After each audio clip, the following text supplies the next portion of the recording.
हमारे राम जी श्री रामलला से यही निवेदन करेंगे कि वो अपने स्थान लें और अपने शरण में लें, उनके साथ उनके परिवार को और उनके जितने भी सहयोगी रहे और देश को सबको वह सहयोग करते थे।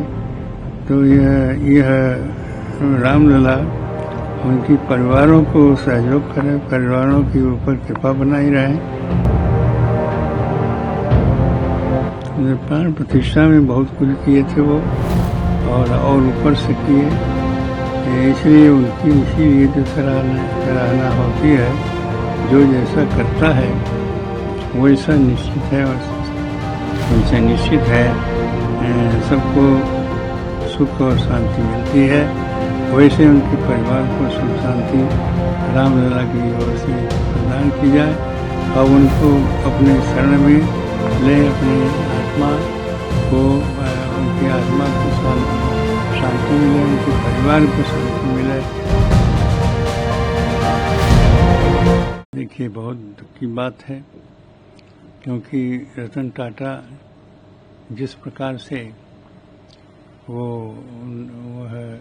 उनकी धन रहा, उनकी संपत्ति रही, और जिस प्रकार से उन्होंने यह संपत्ति का अर्जन किया था, उसमें वो दान भी अधिक से अधिक देते थे, लोगों का उपकार करते थे, बहुत ही सरल व्यक्ति थे और यह सोचते थे कि हमारे देश का जो संपत्ति है, हमारे देश के जो लोग हैं, उन लोगों को भी सहयोग करें और उनके सहयोग से बहुत कुछ लोग लाभान्वित होते थे।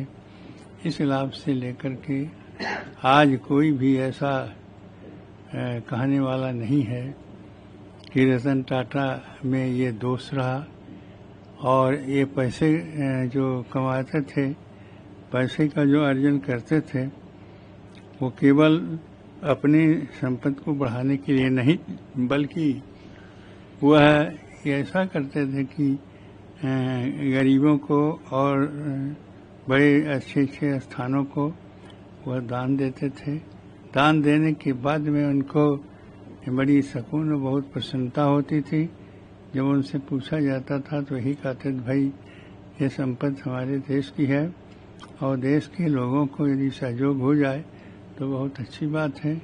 इसलिए रतन टाटा का जाना बहुत ही दुख हुआ है और दुख के साथ साथ ये भी हुआ कि एक ऐसा व्यक्ति खो दिए जो अपने आप में विलक्षण और अद्वितीय रहे, बड़े सरल विचार के थे, मिलनसार रहे और साथ साथ मिलनसार के साथ साथ जो भी कार्य वो करते थे वो सबको सहयोग करने के लिए देते थे।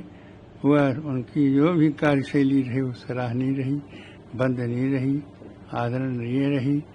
यह उनके कार्य जो रहा बहुत अच्छा रहा और आज हमारे बीच में नहीं है, ये दुख की बात है।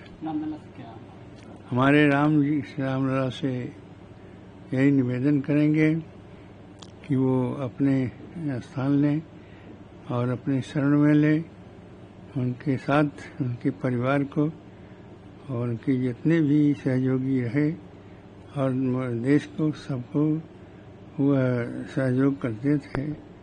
तो यह रामलला उनकी परिवारों को सहयोग करें, परिवारों के ऊपर कृपा बनाई रहे, जिससे उनके जाने के बाद में उनके शैली और उनके कार्य जैसे चलता रहे और किसी प्रकार की कोई उनके परिवार में ऐसी समस्या न आवे जिससे कि लोग को कष्ट हो। रामलला में कुछ ऐसा उनकी तरफ से कोई प्राण प्रतिष्ठा हो रहा है? प्राण प्रतिष्ठा में बहुत कुछ किए थे वो और ऊपर से किए, इसलिए उनकी इसीलिए तो सराहना होती है। जो जैसा करता है वैसा निश्चित है, वैसे निश्चित है सबको सुख और शांति मिलती है। वैसे उनके परिवार को सुख शांति रामलला की ओर से प्रदान की जाए और उनको अपने शरण में ले, अपने आत्मा को, उनकी आत्मा को शांति मिले, उनके परिवार को शांति मिले, यह हमारी रामलला की ओर से शुभकामनाएं हैं। नमस्ते। हमको ये हृदय विदारक समाचार सोशल मीडिया के थ्रू पता चला, तो हम लोग यहाँ पे उस घटना की सत्यता की जानकारी लेने के लिए आए थे। लेकिन ये बहुत ही दुखद घटना है और ये जानकर हम सबको बहुत दुख हुआ कि ये अभी नहीं रहे।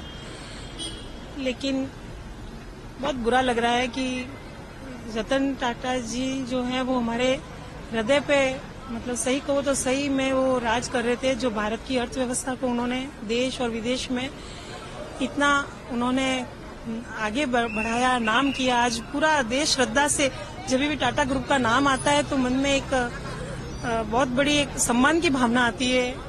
और बहुत ये जानकर दुख लगा कि ऐसा हुआ। और बहुत ही विनम्र व्यक्ति थे। हम उन भाग्यशाली लोगों में से एक आम जनता जैसे लोग हैं, लेकिन हमको 2 बार मुझे व्यक्तिगत रूप से उन्हें देखने का मौका मिला। दोनों ही बार खुद वो स्वयं ही गाड़ी ड्राइव कर रहे थे।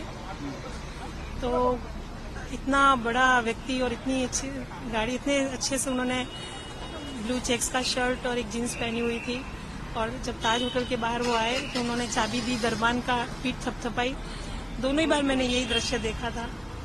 तो ये सबके लिए बहुत ही एक सीखने वाली बात है कि इतना बड़ा व्यक्ति, इतना विनम्र, जिसने लाखों लोगों को रोजगार दिया, आज देश की अर्थव्यवस्था में इतना बड़ा नाम किया।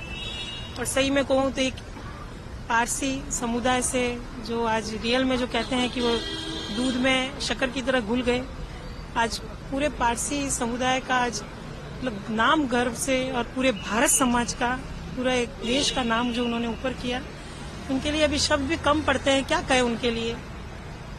लेकिन बहुत थोड़ा उनका आशीर्वाद और थोड़ा समय रहता, इस युवा पीढ़ी को थोड़ा और मार्गदर्शन दे पाते, भगवान से ये प्रार्थना थी। लेकिन कहते हैं कि जन्म और मृत्यु दोनों जब जन्म लेते हैं उसी समय तय हो जाता है। लेकिन हमारी अश्रुभूषित श्रद्धांजलि है रतन जी साहब को। परमात्मा उनको, हम यही कहेंगे कि उनको फिर से पुनर्जन्म दें और बहुत बड़े उद्योगपति के रूप में हम उनको, एक नई जनरेशन फिर से उनको देखें। और जिस प्रकार से उन्होंने इतना इस जन्म में काम किया है, अगले जन्म में भी वो आए और बहुत इससे भी बहुत अच्छा और बड़ा काम करें। परमात्मा से प्रार्थना है।